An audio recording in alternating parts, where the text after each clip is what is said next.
The market was full, but nobody noticed her, until the shout rang out. "She's still with child!" Junia barely had time to turn before someone grabbed her by the shoulders and shoved her forward.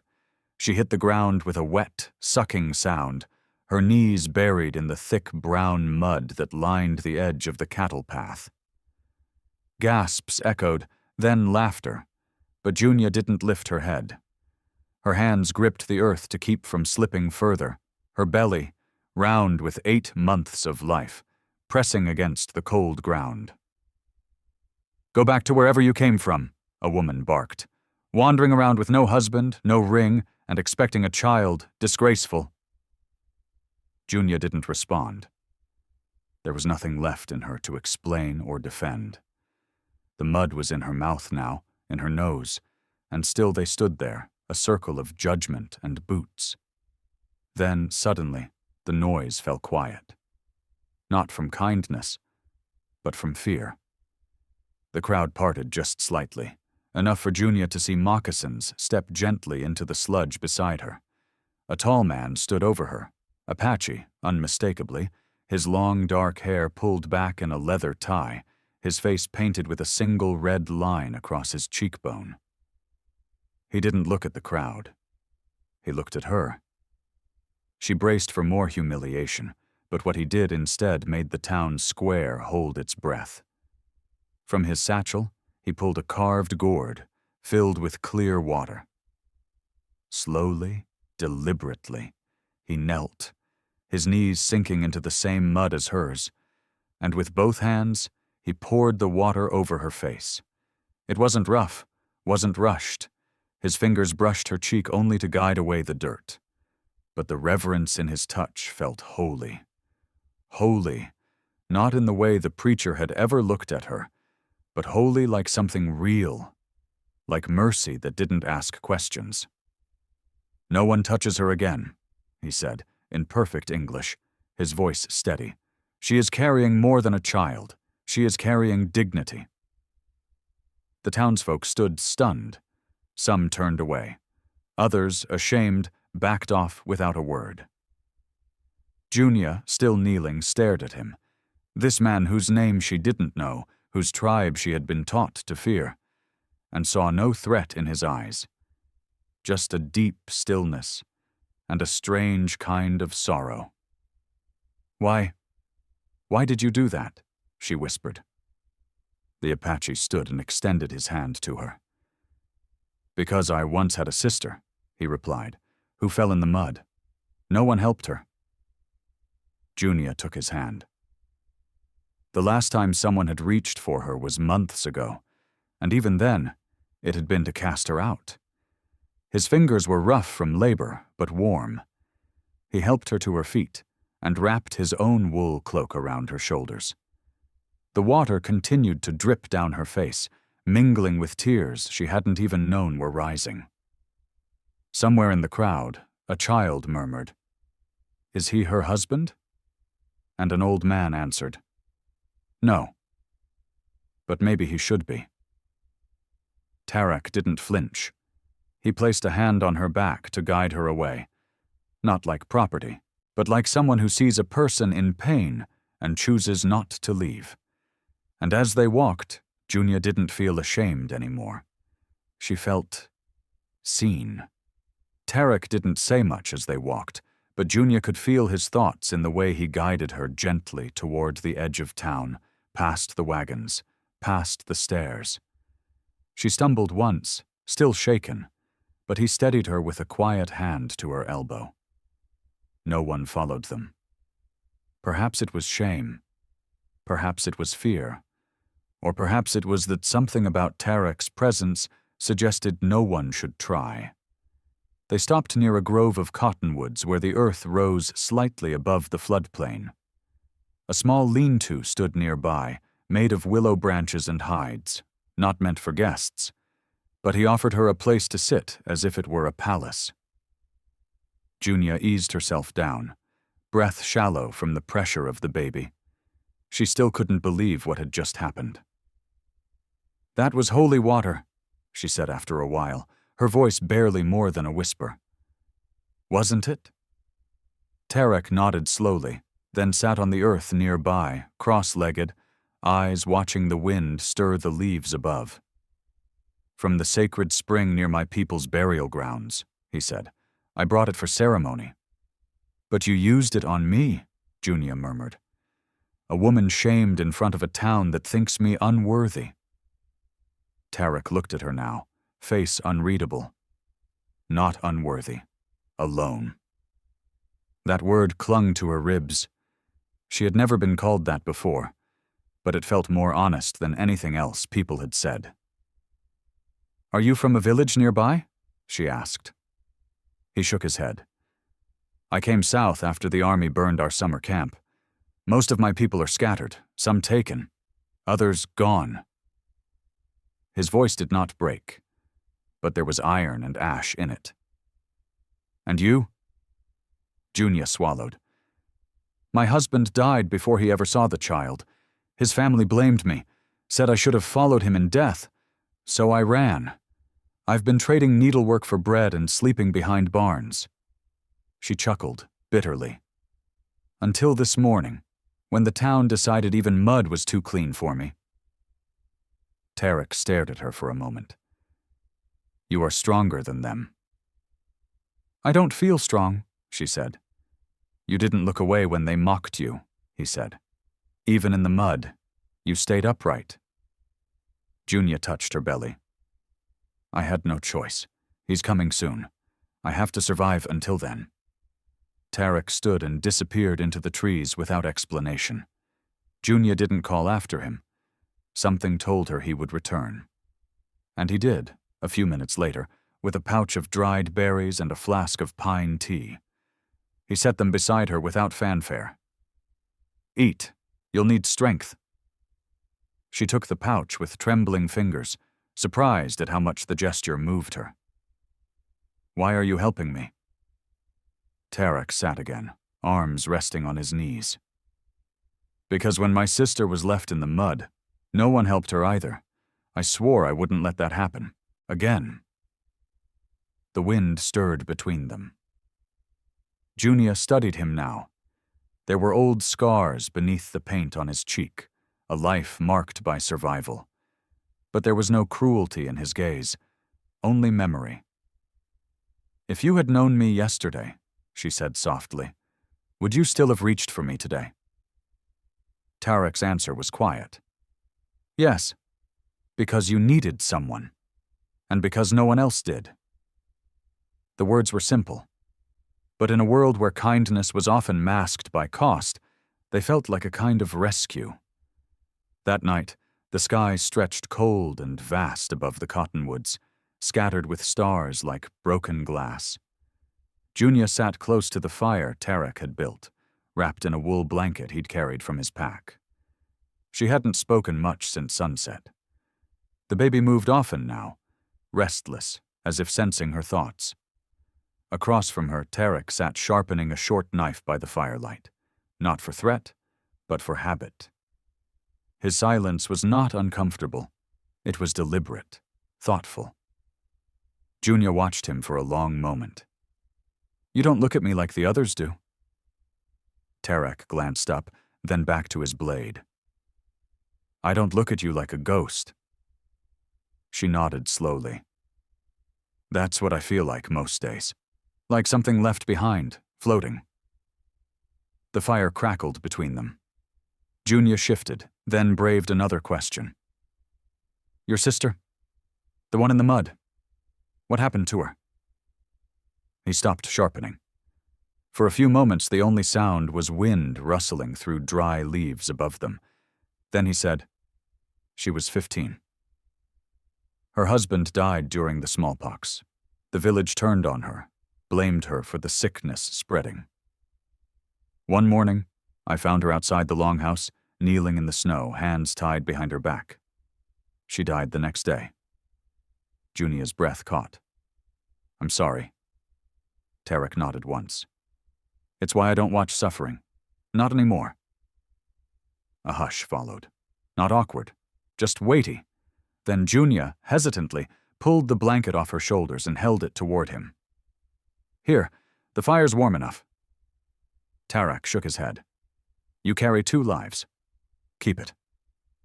So do you, she said gently. You carry hers. Still. He looked at her, this time longer. The shadows from the fire danced across his face, softening the sharp lines of his cheekbones and the old scar across his jaw. There was a dignity to him, even in silence. You speak like someone who's lost many things, he said. Junia smiled faintly. I've just had more time to think than to talk. She glanced down at her hands. Before all this, I used to sew dresses, embroidered shawls, lace cuffs. I liked seeing something broken become beautiful again. Tarak nodded. That's how I feel about land. I grow things when I can, mostly roots, sometimes corn. There's peace in coaxing life out of dry dirt. Maybe that's why you helped me, she said, because you saw something still able to grow. A soft silence fell again, warmer this time.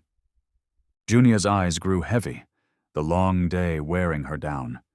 She shifted to lie on her side near the fire. Will you stay? She asked quietly. Until morning? Tarak nodded. I'll keep watch. As sleep pulled her under, she heard him murmuring words in his native tongue. Soft, rhythmic, protective. She didn't understand them, but the tone reminded her of lullabies. Safe ones, dreamless ones. When she awoke briefly sometime later, she saw him still sitting there, his back straight, eyes alert, the firelight flickering across his cheek. And for the first time in weeks, she let her eyes close again with no fear waiting in the dark. Junia awoke to the smell of herbs, bitter, earthy, and slightly sweet.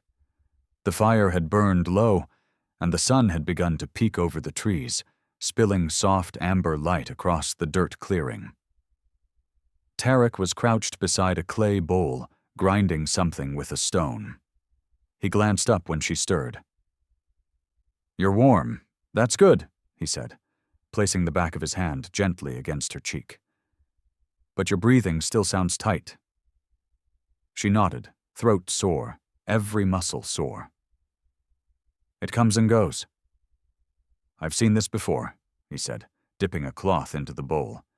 Smoke sickness, from too many nights in small rooms with bad air and grief. Junia watched as he gently pressed the damp cloth to her chest, just above her heart. The warmth soaked through her skin like comfort itself.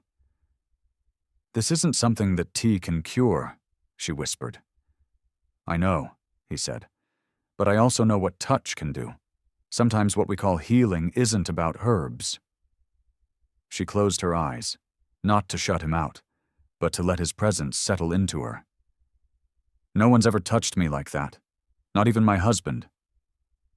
There was a pause, a silent shift in the air, but he didn't flinch. Then I'm sorry for that too. She opened her eyes. He wasn't cruel, just frightened. We both were. She hesitated. He died before we ever talked about the baby. I don't think he knew I was carrying. Tarak set the cloth aside. Then he didn't die knowing the best part of his life. His voice was low, almost reverent. Junia looked away, blinking fast. That's the second kind thing you've said to me today. There will be more, he replied simply, if you stay long enough to hear them. She didn't answer. Not yet. Her body still ached from the journey, but her mind was clearer now, less clouded with fear, more curious about this man who moved through the world like he'd already made peace with his own demons. Can I ask something? She said. When you said you don't watch suffering anymore, does that mean you never fight? Tarak stood slowly and walked to the creek. He dipped his hands into the icy water and stayed there, crouched for a long time. Finally, he said, I fight if I must. But only when it serves life, not vengeance. Is that why you didn't fight back when they called you a savage? She asked. When they threw that rotten food at you in town? He looked over his shoulder. Because they were already more broken than me. You don't fight clay while it's still wet. Junia didn't fully understand, but something about the way he said it, so calm, so firm, made her want to understand. She nodded slowly, then added, You know, if you ever needed someone to sew buttons or patch a shirt, I'm not much use, but I can still do that. Then I'll bring you my best shirt, he said, his lips curving ever so slightly. She caught herself smiling back. For the first time since her husband's death, the weight on her chest began to feel less like punishment and more like promise. Maybe healing wasn't about forgetting pain, but about sitting close to it, beside someone who didn't flinch. And maybe that was what Tarek was offering, without ever needing to say it. That afternoon, Tarek led her to a place upstream where the creek narrowed and the rocks smoothed out like river-polished hands. This is where the women of my clan once came to speak to the water, he said, offering her a hand as she stepped carefully across the stones. To speak? Junia asked, her boots slipping slightly as she found balance. The water remembers things. It carries pain, but it also carries prayer. If you tell it what you carry, sometimes it carries it for you. She crouched beside the creek, watching the light dance on the ripples. The cold breeze moved her curls across her cheek, and for the first time in weeks, her stomach didn't twist with hunger or dread. She looked at him. What if it doesn't hear me? Then I will, he said, kneeling beside her. And I will remember for you. The words pressed into her heart like a handprint. Her throat tightened. She opened her mouth, but no words came.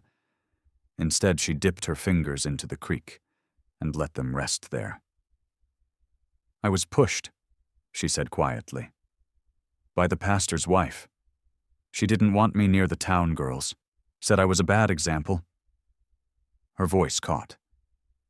She looked at my stomach and told me to fall where no one could see me, and then she shoved me into the mud.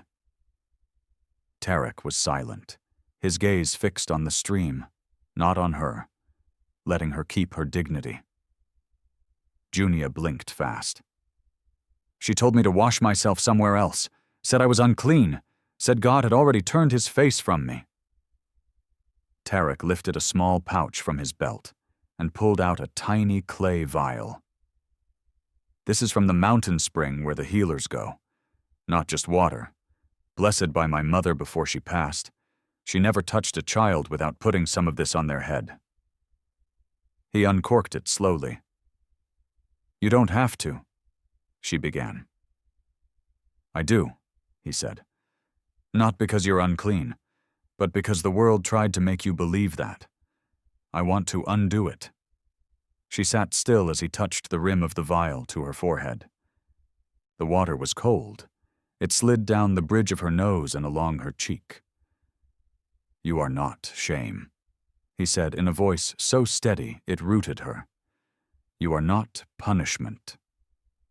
He dipped his fingers into the stream and gently lifted water to her face, washing away the dry mud caked near her temple. You are not too much. You are not too late. You are not too heavy to carry. Each sentence undid a knot in her chest. She closed her eyes and wept silently as the water fell from his hand, again and again, and soaked the earth at her knees. When she opened them, Tarek was looking at her, not with pity, but reverence. She whispered, Why are you doing this? Because I see the way your belly rises. That child is listening, and I want them to hear something holy today. Junia's hand fell protectively to her stomach. For the first time, she didn't feel alone inside her own skin. Tarek, she said barely louder than the breeze, if I stay here one more night, could you tell me one story? One about your mother? He nodded. I will tell you about the time she braided my hair so tight, even the wind had to ask permission to touch it. And Junia, muddy, tired, with wet cheeks and a trembling smile, whispered, "Then I think I'd like to listen." That night, Junia couldn't sleep.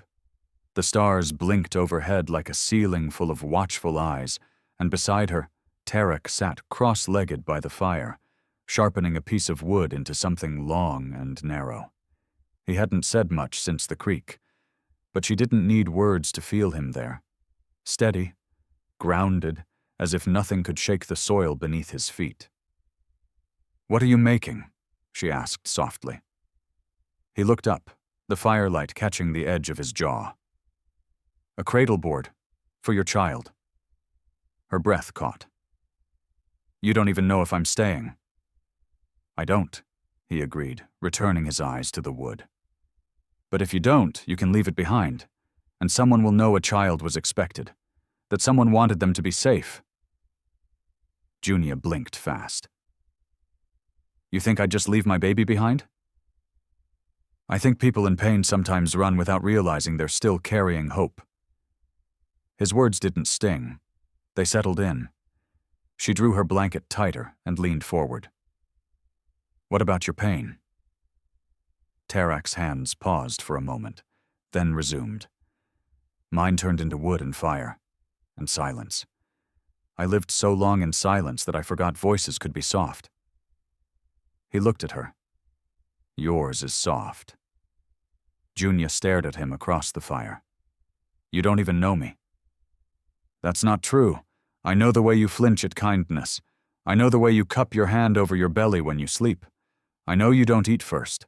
I know you listen more than you speak. But when you speak, it's always honest. And I know the world hasn't protected you, not once. But you still act like someone worth protecting."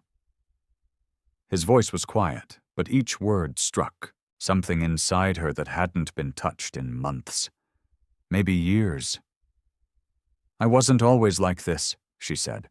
"I used to laugh. I used to love the way sun felt on my skin. I used to sing while sweeping the cabin." "Then you remember," he said, "and that means it's still in you." Junia smiled, barely. "What about you? What did you lose?" "My brother," he said. "To a fever when we were boys, my mother, then my language when the white men told us to speak theirs. I lost the right to wear my braids in the school they forced us into. I lost the right to cry when they cut them off." Junia's chest ached. "I'm so sorry." "I'm not," Tarek said, looking at her full, "because I remember everything, and I will pass it on. And if your child is born here, I will teach them what was taken, and what still lives." She felt the tears sting before she could stop them. "You make it sound like my baby already belongs here."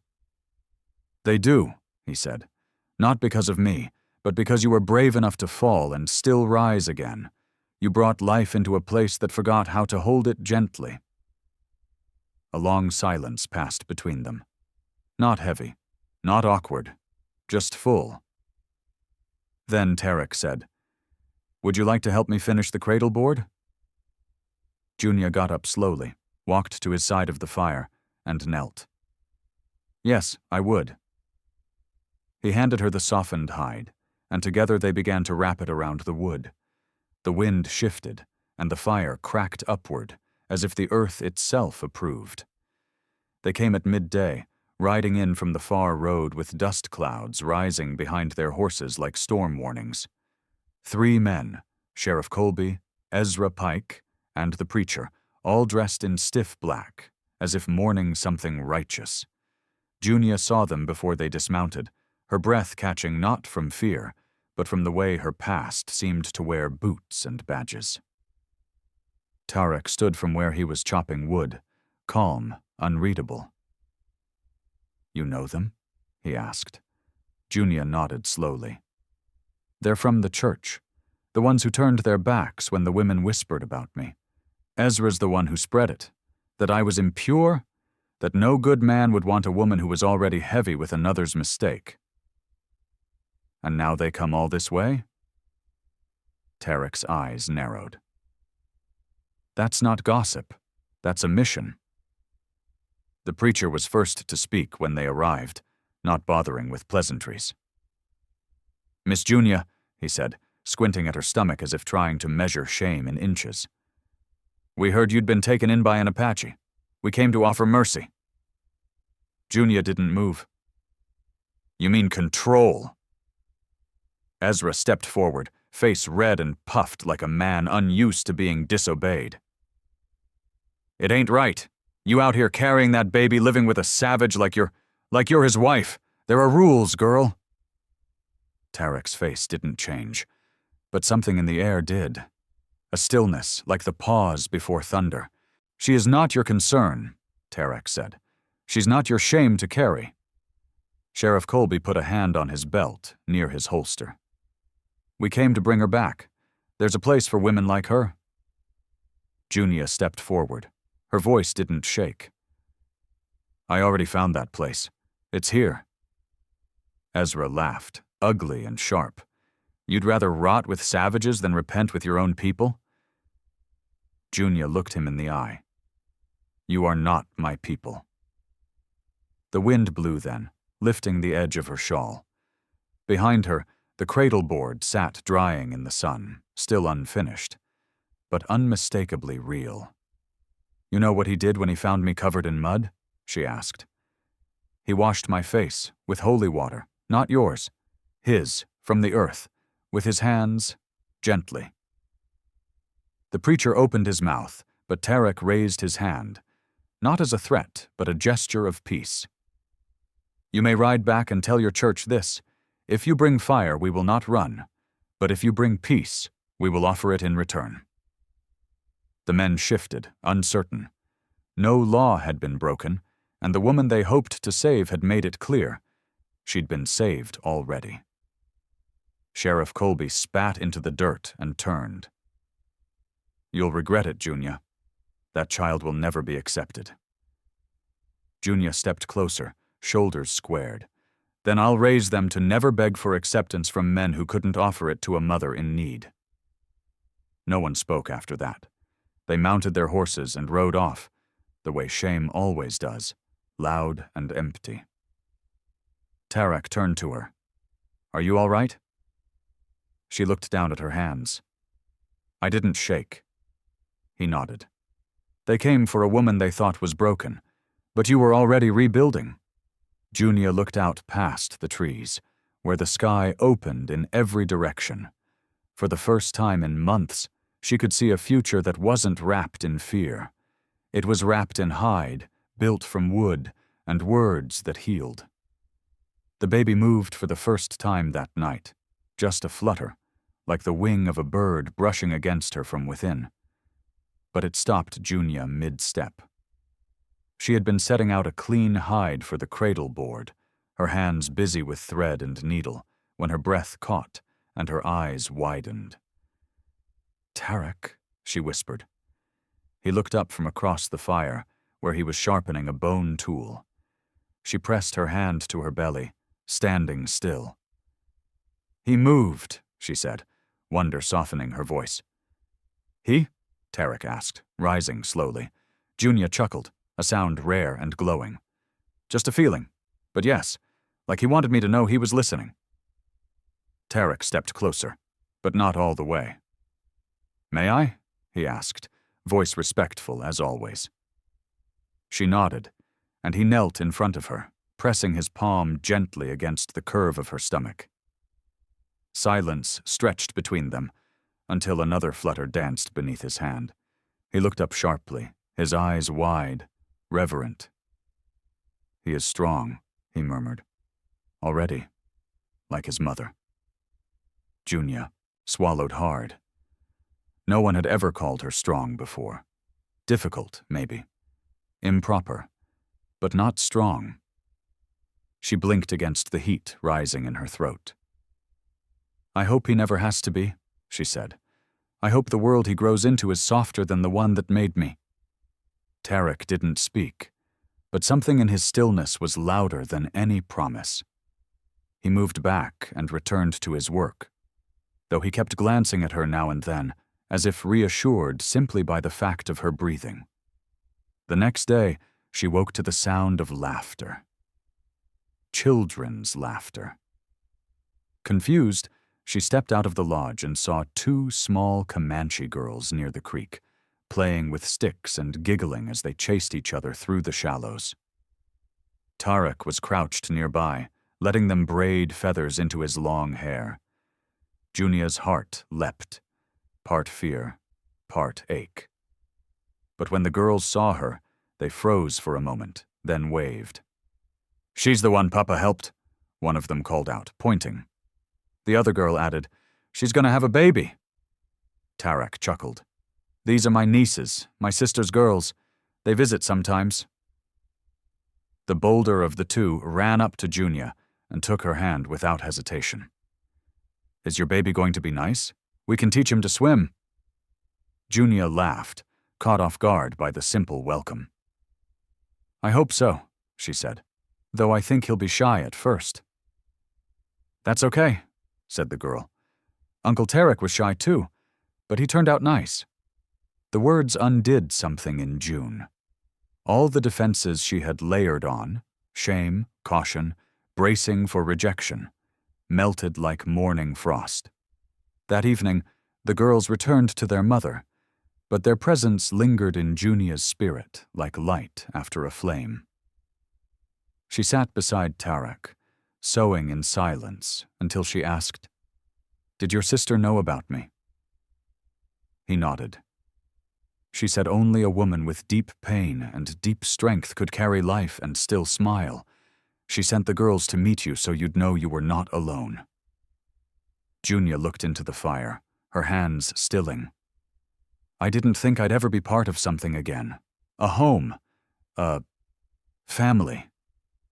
Tarek's voice was low but sure. "You already are."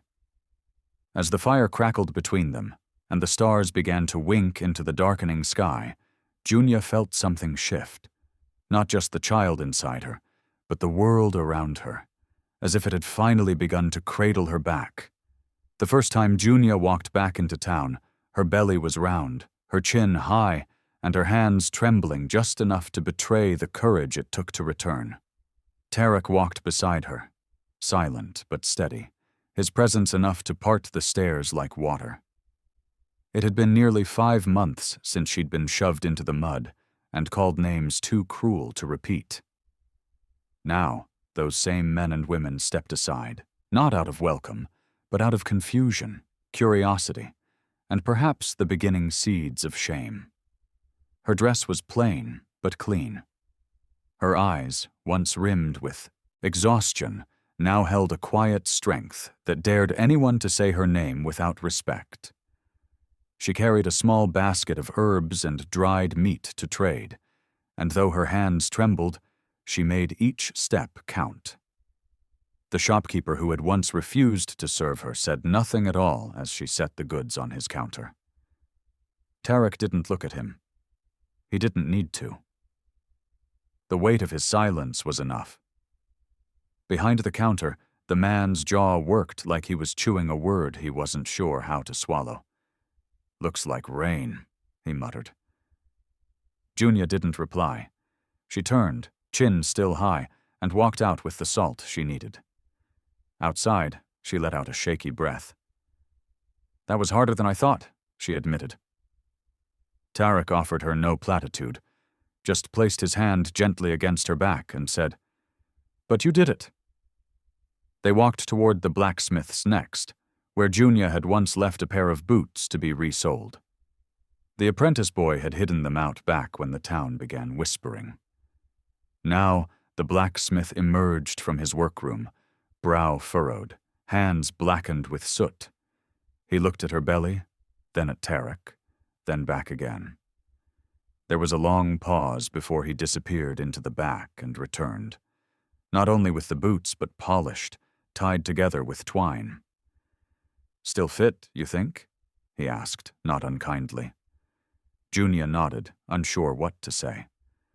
"No charge," he added, then turned to re-enter the smithy before she could speak. "You walk in those boots different now," Tarek said later, as they passed the church. "Like they know your steps matter." She smiled, weary and moved. I used to think I'd never come back here without falling apart. But now, she stopped. Now it's just a place where I survived. They paused at the edge of the square, near the very spot where her fall into the mud had drawn a circle of judgment. Tarek crouched and touched the earth there. Not mud today, he murmured. Just dust. Like everything else, it changed. Junia looked down at the same place, her heart tight with memory. I thought I'd never forget how cold it felt, on my knees, sinking, while they watched. You didn't forget, Tarek said, rising. You just rose higher than they thought you could. They began the walk home as a few people nodded politely in passing. Not kindness yet, but not cruelty either. A softening. A beginning. That night, Junia sat outside their lodge, looking at the sky. The child inside her stirred again, and she placed her hand over the spot. You'll never be alone here, she whispered, unsure if she was speaking to the child, to herself, or to the stars. From behind, Tarek wrapped a blanket around her shoulders and sat beside her. No words, just warmth, just belonging.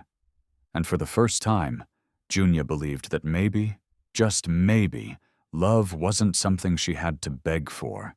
It was something that could find her, even in the dust. The first cry echoed through, the Apache lodge just before dawn, cutting through the stillness like a promise. Junia held her daughter to her chest, her body shaking from the effort, tears sliding freely down her cheeks as Tarek knelt beside her, one hand cupping the baby's head, the other resting against Junia's back in silent awe. She had done it. After everything, after the shoving, the shame, the exile, and the months of learning how to feel human again, Junia had brought a child into the world, not in fear, but in peace. The midwife, an older woman with dark braids and quick hands, nodded once with respect before stepping back to tend to the fire. The baby, still wet with birth and already strong in her wails, clutched at Junia's finger like she'd been waiting a lifetime to arrive. Tarek stared not at the child, but at Junia, his eyes searching hers for something unspoken. She looks like you, he murmured, and Junia laughed, a soft, surprised laugh that spilled into a sob as she cradled her daughter tighter. No, she whispered back. She looks like hope. The fire crackled beside them as dawn stretched its fingers across the edge of the sky, painting the lodge in amber light. Outside, the village had stirred, word traveling quickly through the woven walls that the white woman with sorrow in her past had birthed life under an Apache roof. Later that morning, Junia wrapped the baby in the same blue shawl Tarek had once laid across her shoulders after lifting her from the mud, its wool worn, but still warm. Still true. She stepped outside into the sunlight, her steps careful, slow, but sure, and the entire tribe seemed to pause at the sight. Children gathered first, curious and wide-eyed, then women, some who had once doubted, others who had quietly offered her firewood or berries over the past months, and then men, including the chief himself, who approached with solemnity. He looked from the baby to Tarek, then to Junia. She is one of us? He asked gently. Junia, holding the child to her breast, stood tall. She is mine, she said, and if you'll have her, she is yours too. A long silence followed, broken only by the cooing of the child and a breeze that caught the edge of the shawl. Then the chief gave a single nod and said, "Then she is Apache." A ripple passed through the gathering crowd. Not loud, not wild, but reverent. The kind of acceptance that wasn't shouted, but earned. That night, as the stars returned to their watchful place overhead, Junia lay with the child nestled against her chest, and Tarek by her side. She whispered to the baby a name she had never told anyone, a name from her grandmother, full of strength and music. Tarek repeated it softly, as if memorizing it into his bones. "She will never know shame," Junia said aloud, more to the stars than to herself. "She'll never be told she is too much or not enough." Tarek touched her hand and answered, "Not while you're her mother." Junia closed. Her eyes, her heart full, her arms fuller, and her soul no longer searching. The lodge was quiet. The world outside was still. But within her, within them, there was a life that would grow not from what had been taken, but from what had been chosen. And at last, Junia let herself believe that she was exactly where she belonged. When the village elder summoned Junia 3 days after the birth, she thought perhaps it was for a blessing or a naming rite. But what she found inside his lodge was something entirely different, something heavier. The old man sat cross-legged beside a low fire, his white braids resting over a bare chest lined with age and memory, and beside him lay an old carved bowl filled with river water and bundled herbs. He did not look at her at first, only at the child in her arms. "Sit," he said, his voice more wind than words. Junia obeyed, clutching her daughter, unsure whether she should feel honored or afraid. "You carry a wound not of the body," he began, eyes finally rising to meet hers, "but of spirit. Do you wish your child to inherit it?" Junia blinked, startled, as if the pain in her chest, long buried, had been named aloud for the first time. She thought of the mud on her skin, the shouts of those who cast her out, the look in the shopkeeper's eyes when she begged for bread.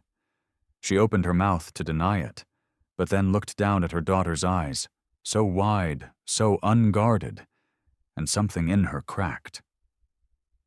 "No," she whispered. "I want her to be free." The elder nodded and leaned forward, dropping the herbs into the steaming bowl. The scent of pine and something bitter rose between them. "Then you must choose. Carry the shame, or set it down." The air seemed to thicken, the fire throwing shadows that danced like ghosts on the walls. Junia's fingers trembled as she reached for the bowl. She dipped her hand in and let the water coat her palm, then pressed it gently to her own face. Once, twice, over her eyes, her mouth, her heart. She whispered no words, but the gesture was enough. She looked up, wet-faced, and the elder gave a single approving grunt. Outside, the sun had begun to dip low, and Tarek waited at the threshold, watching. He said nothing as Junia approached, only offered his hand, which she took. She looked different now, not in appearance but in posture, as if something invisible had been unknotted within her. "You all right?" he asked softly. She nodded and leaned into him, the baby safe between their chests. "He helped me let go," she said. Tarek nodded slowly, then wrapped an arm around her. "Good. You deserve to live without it." That night, around the communal fire, the tribe gathered. A feast was being prepared, not for Junia, not even for the baby, but for the season's change. Yet as Junia stepped into the circle, holding her daughter, heads turned. Not because she was white, not because she had once been broken, but because now she stood as someone, whole. She sat beside the women, joining in the laughter, offering her daughter's name when asked. And when the elder passed by, he placed a carved feather in the baby's blanket without a word. A symbol, a memory, a new beginning. Later, Junia would press that feather between pages of a book she had yet to write, a book that would begin not with pain, but with healing. But for now, she simply held her child, breathed in the scent of fire and earth, and let herself smile.